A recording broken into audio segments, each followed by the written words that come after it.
Nazdar lidi, vítám vás u dnešního natáčení Clash of Clans a podíváme se, jak správně vytáhnout Clan Castle. Tak, tady koukám, že Clan Castle má na kraji, což je špatně. Normálně by měl být Clan Castle třeba tady nebo tady, někde ve středu. Tak, budeme brát, že Clan Castle bude místo tohohle elixíru. Tak, a jak bychom dostali ty vojáky, co jsou v Clan Castlu ven? No, tak jsou dva způsoby. Buď pošlete balón tady na tu věž, ale balón nemusí vytáhnout pozemní jednotky. Co je tak nějak většinou 100% je, když vezmete hogy a hogové jdou prvořadě po obraně.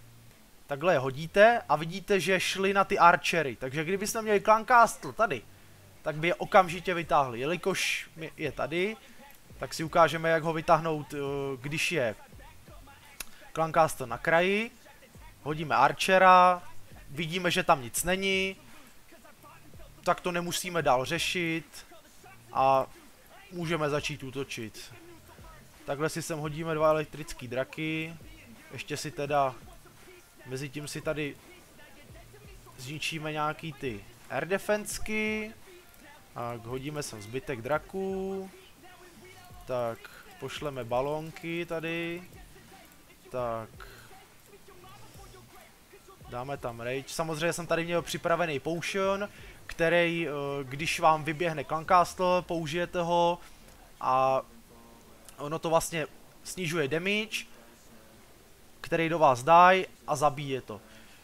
Ještě to jde použít tak, když tady vidíte tady krále, on je teda pod tím, když to hodíte na krále, no jo, teď zabili, když to hodíte na krále nebo na jakýhokoliv hrdinu, tak ho to začne zabíjet a nemusíte se s ním nějakým způsobem zabývat, hodíte na něj potion, ono ho to zabije a máte vystaráno. Tak, hodíme tady miniony na tyhle ty builderský baráčky, protože kolikrát se stane, že elektrický draci a ty balóny jsou pomalí a když je nezničíte na začátku, tak se vám může stát, že skončíte na 99% a aby vám utekla ta hvězda jenom kvůli 1%, tak to je prostě škoda.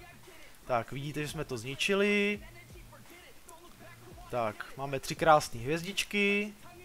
Tak, loot je taky solidní. 25 pohárů. Ukázali jsme si, jak na Clan Castle. Já si myslím, že pro dnešní video to stačí. Já vám děkuju za pozornost a mějte se u příštího videa. Zatím čau.